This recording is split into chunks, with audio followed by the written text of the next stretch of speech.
কলসকাঠি একটি প্রাচীন জনপদের নাম। কলসকাঠির ইতিহাস জমিদারির ইতিহাস।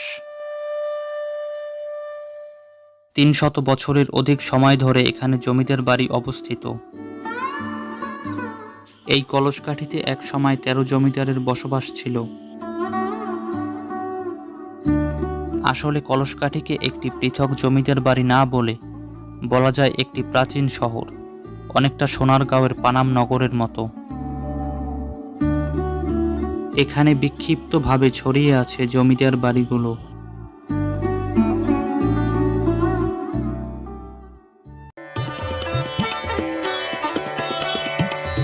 বন্ধুরা, আজকে আমি যাচ্ছি কলসকাঠি জমিদার বাড়িতে। আপনাদেরকে দেখাবো সেখানকার জমিদার বাড়ি এবং তুলে ধরবো সেখানকার ইতিহাস। চলুন বন্ধুরা, ঘুরে ঘুরে দেখে আসি কলসকাঠি জমিদার বাড়ি। আজকে আমার ভ্রমণ সঙ্গী শাওন ও আল আমিন, ওদেরকে সাথে নিয়েই আমি আপনাদেরকে ঘুরে ঘুরে দেখাবো এই জমিদার বাড়ি। এই জমিদার বাড়িটি বরিশাল জেলার বাকেরগঞ্জ উপজেলার কলসকাঠি বাজার সংলগ্ন সরকারি প্রাথমিক বিদ্যালয়ের কাছেই জমিদার বাড়ির অবস্থান। আপনারা যেভাবে আসবেন এই জমিদার বাড়িতে, আপনাকে প্রথমে বাকেরগঞ্জ বাস স্ট্যান্ড আসতে হবে। এরপর সেখান থেকে অটোরিকশা সাহেবগঞ্জ খেয়াঘাট আসতে হবে। খেয়া পার হয়ে সেখান থেকে মোটরসাইকেল, রিক্সা বা ভ্যান যোগে প্রায় ৩ কিলোমিটার দূরত্বে কলসকাঠি বাজার সংলগ্ন সরকারি প্রাথমিক বিদ্যালয়ের পাশেই এই জমিদার বাড়ির অবস্থান।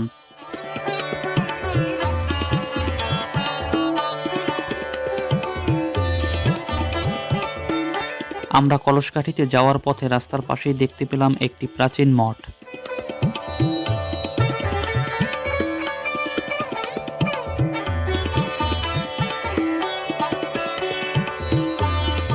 মঠটির গায়ে রয়েছে বিভিন্ন ধরনের টেরাকোটা, যা দেখতে বেশ দারুণ লাগছিল। তবে আক্ষেপের বিষয় হলো এসব পুরনো স্থাপনা অবহেলা ও সংরক্ষণের অভাবে আজ ধ্বংসপ্রায়।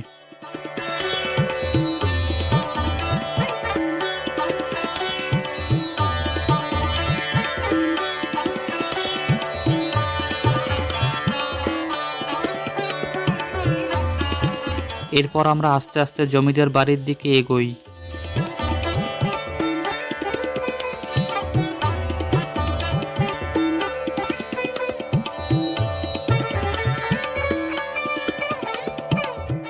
জমিদার রাজেশ্বর রায়ের বাড়ির প্রবেশ পথেই রয়েছে একটি রাধা গোবিন্দ মন্দির।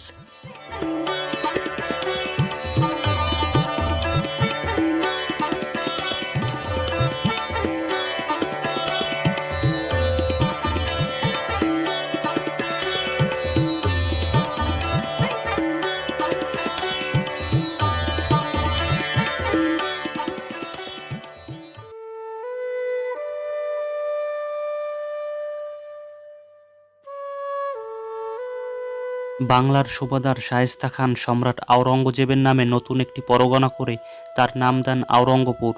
এই আওরঙ্গপুরের জমিদারেরাই কলসকাঠির জমিদার হিসেবে পরিচিত।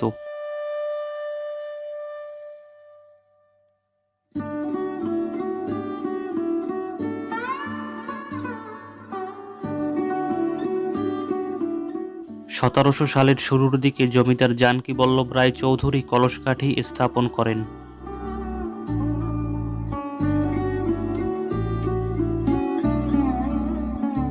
আগে এর নাম ছিল কলুসকাঠি, কলুসকাঠির অপভ্রষ্ট কলসকাঠি।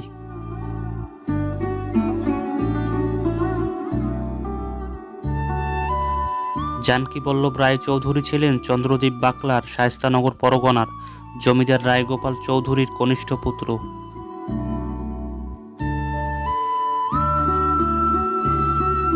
জানকী বল্লভ রায় চৌধুরীরা ছিলেন দুই ভাই। তার বড় ভাইয়ের নাম রাম গোবিন্দ রায় চৌধুরী। জানকী বল্লভকে তার বড় ভাই রাম গোবিন্দ তাকে তার পৈতৃক সম্পত্তি থেকে বঞ্চিত করার ষড়যন্ত্র করলে তার বড় ভাইয়ের স্ত্রী ভবানী দেবীর সহায়তায় তা তিনি জানতে পারেন।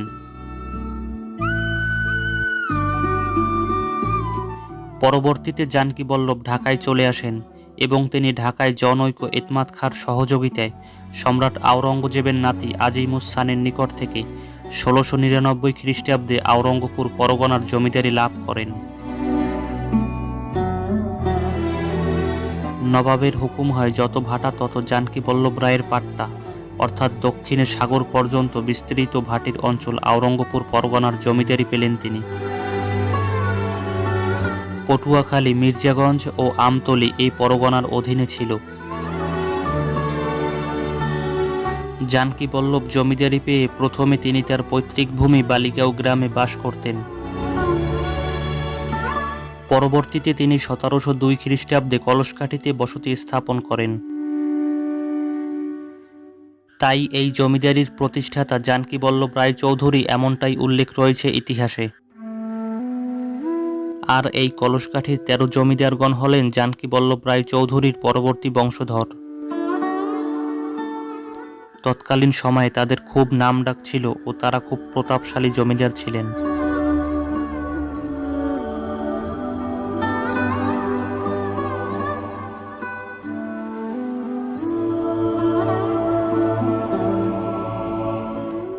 বাড়ির এই অংশে মন্দির ছিল।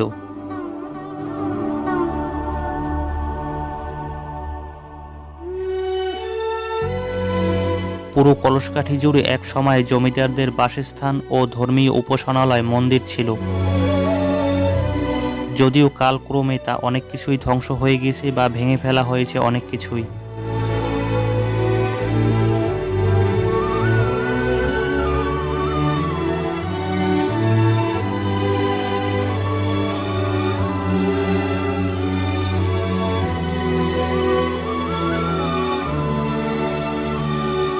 কত সুন্দর কারুকার্য, কত নিপুণভাবে করা এই ভবনগুলো কালের সাক্ষী হয়ে আজও দাঁড়িয়ে আছে।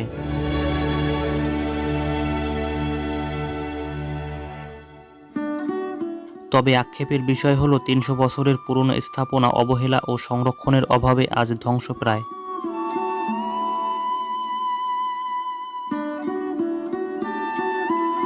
উনিশশো ১৯৪৭ সালে দেশ ভাগের পর সকল জমিদাররা ভারতে চলে যান। শুধুমাত্র বিজয় রায় চৌধুরী ১৯৬৮ সালে বাংলাদেশ ত্যাগ করেন।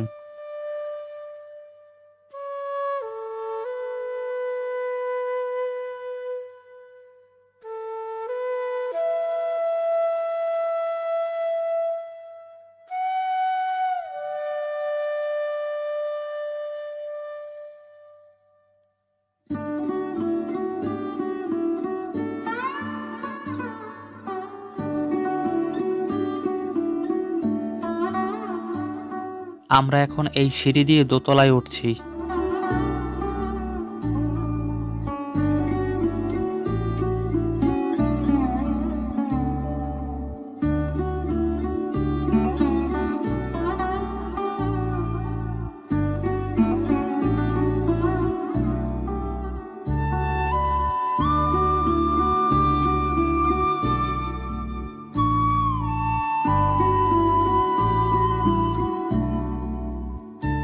জমিদার বিশেশ্বর রায় চৌধুরী ও তার পুত্র রাজেশ্বর রায় চৌধুরী এই বাড়িতে বসবাস করতেন।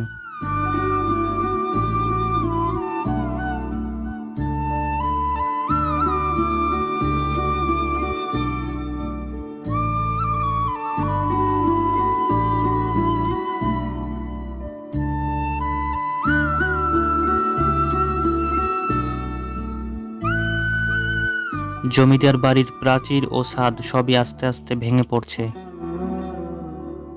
এগুলোকে এখনই সংরক্ষণ না করলে হয়তো কিছু বছরের মধ্যে বিলীন হয়ে যাবে।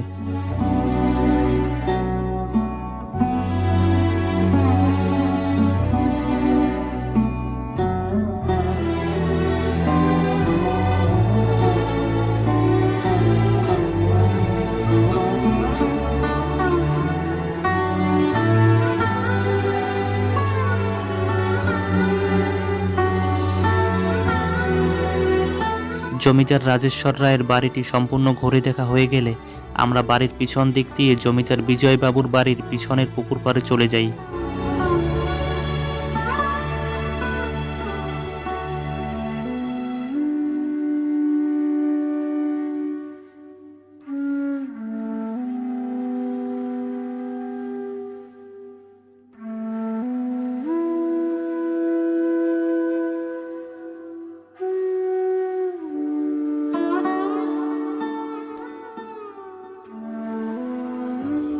এই পুকুরের পুরনো শান বাঁধানো ঘাট ভেঙে নতুন ঘাট তৈরি করা হয়েছে।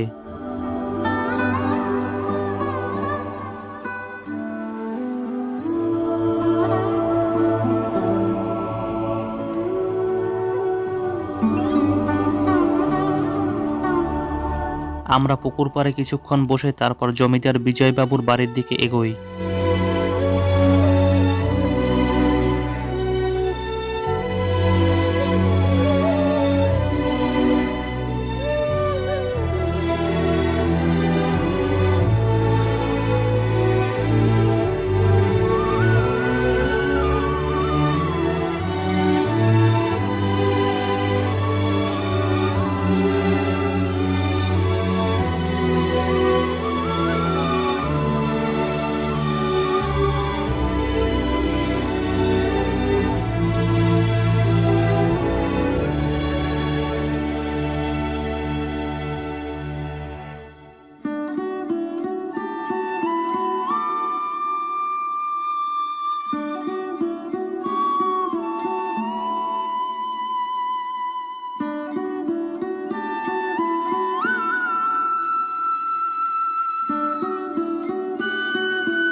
এই বাড়িতে জমিদার বিজয় রায় চৌধুরী বসবাস করতেন।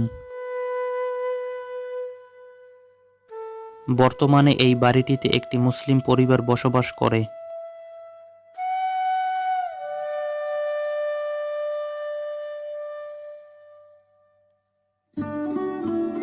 জমিদার বিজয় রায় চৌধুরী 1968 সালে বাংলাদেশ থেকে ভারতে চলে যাওয়ার সময় তিনি এই বাড়িটি এই মুসলিম পরিবারের কাছে বিক্রি করেন।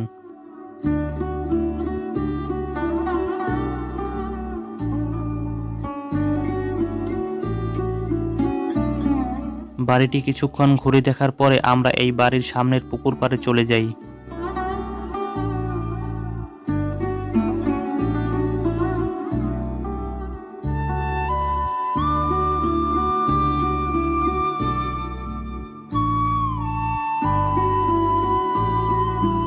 এই পুকুরেরও পুরনো ঘাট ভেঙে নতুন ঘাট তৈরি করা হয়েছে।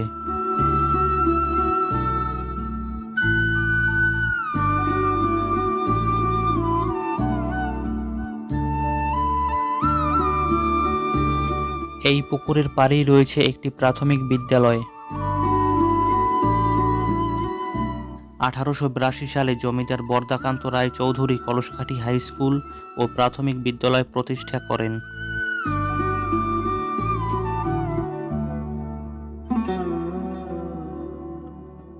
এখন আমরা এই পুকুরের পাড় দিয়ে অন্য আরেকটা জমিদার বাড়িতে যাচ্ছি।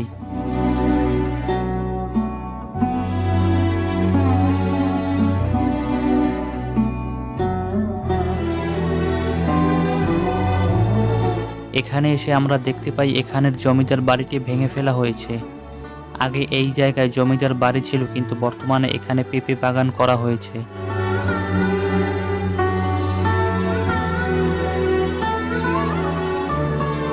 আগে এখানে এই জমিদার বাড়ির পুকুর ছিল, কিন্তু বর্তমানে পুকুরটিকে বালু দিয়ে ভরাট করে ফেলা হয়েছে।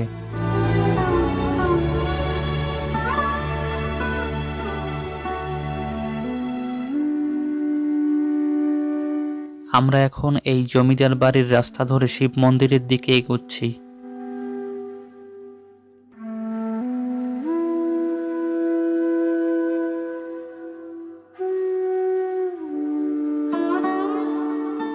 এটা হচ্ছে শিব মন্দির।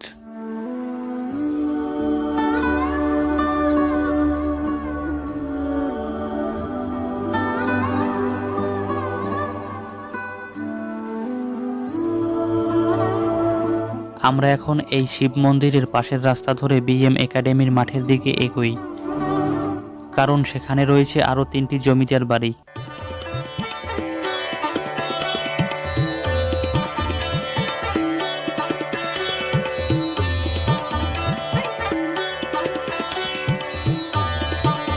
এটাই হচ্ছে বিএম একাডেমির মাঠ, আর এই মাঠের পশ্চিম পাশেই রয়েছে 3টি জমিদার বাড়ি। তো আমরা আস্তে আস্তে জমিদার বাড়ির দিকে এগোচ্ছি।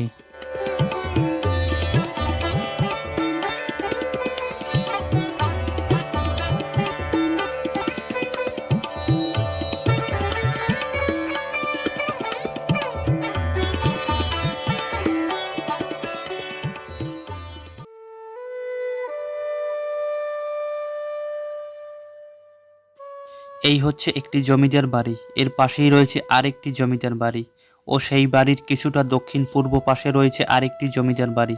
এখানে মোট 3টি জমিদার বাড়ি রয়েছে। এই জমিদার বাড়ির সামনের দিকেই রয়েছে একটি নবরত্ন মন্দির।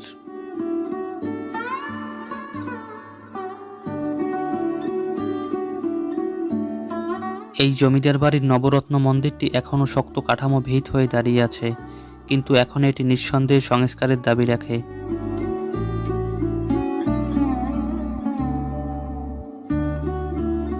আমরা এখন এই জমিদার বাড়িটি ঘুরে দেখব।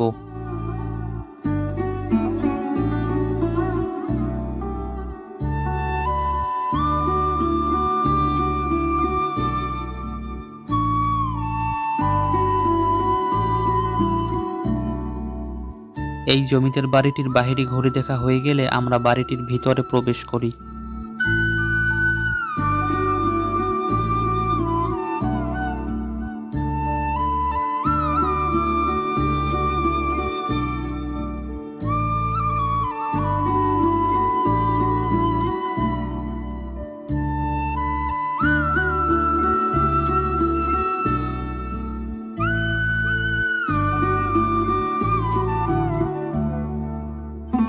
আমরা এখন এই সিঁড়ি দিয়ে দোতলায় উঠছি। সিঁড়িটি বর্তমান সময়ের বাড়ির সিঁড়ির থেকে অনেকটা খাড়া।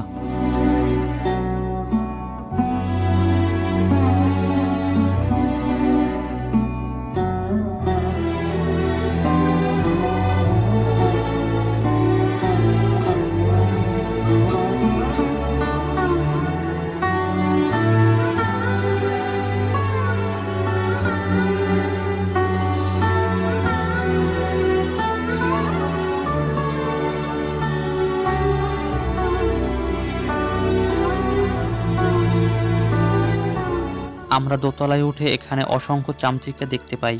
তার মধ্যে হাজার হাজার মেলা বুঝছো। ও কি সুলতান থেকে দেখছো কই দেওয়ালের লাগে দেখো।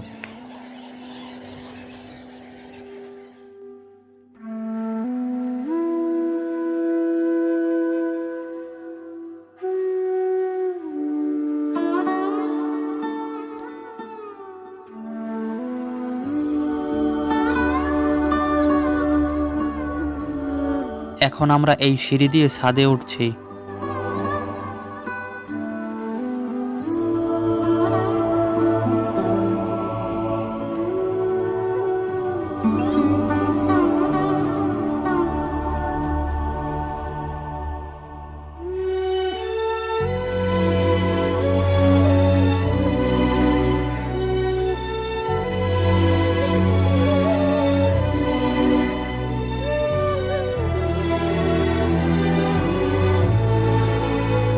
ছাদটি ঝুঁকিপূর্ণ থাকায় আমরা অতি দ্রুত ছাদ থেকে নেমে যাই।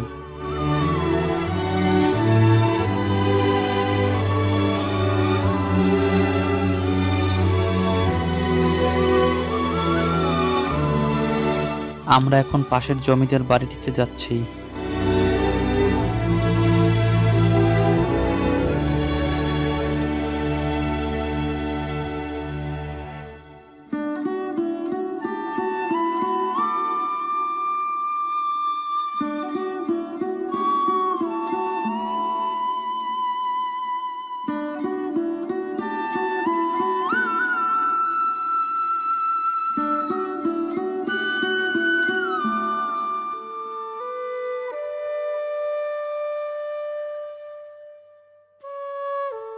বর্তমানে এই বাড়িটিতে একটি পরিবার বসবাস করে।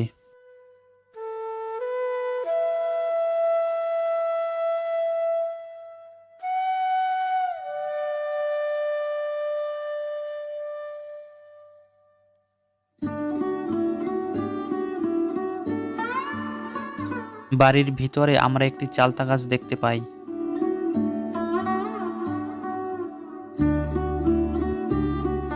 মাটিতে অনেক চালতা পড়ে রয়েছে।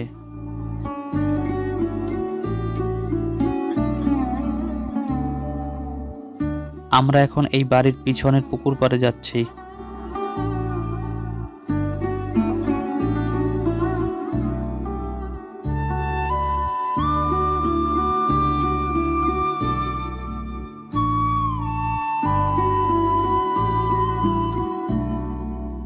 বাড়িটি সম্পূর্ণ ঘুরে দেখা হয়ে গেলে আমরা এই জমিদার বাড়ির সামনের পুকুর পাড়ের রাস্তা ধরে অন্য আরেকটি জমিদার বাড়িতে যাই।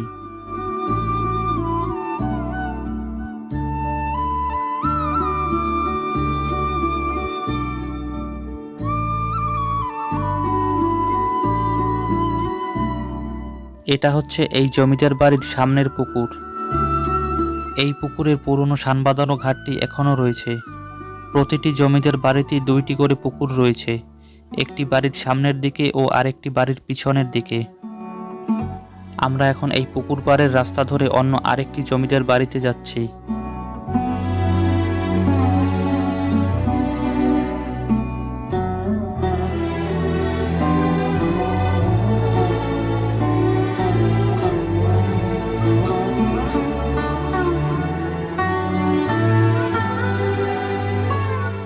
এই জমিদার বাড়িটি অন্য সব জমিদার বাড়ির তুলনায় অনেকটা ছোট।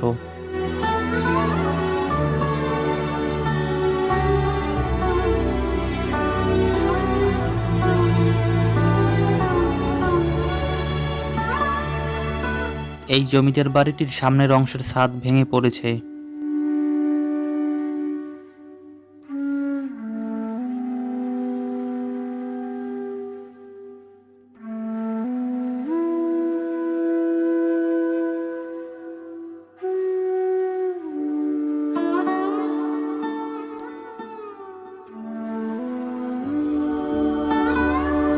অযত্ন আর অবহেলার কারণে কালের সাক্ষী হয়ে টিকে থাকা সব পুরনো জমিদার বাড়িগুলো আজ বিলুপ্তির পথে।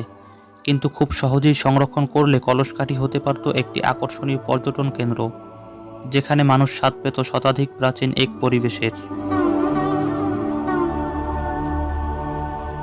কলসকাঠি জমিদার বাড়িগুলো অতীত স্মৃতি বুকে জড়িয়ে এখনও দাঁড়িয়ে আছে।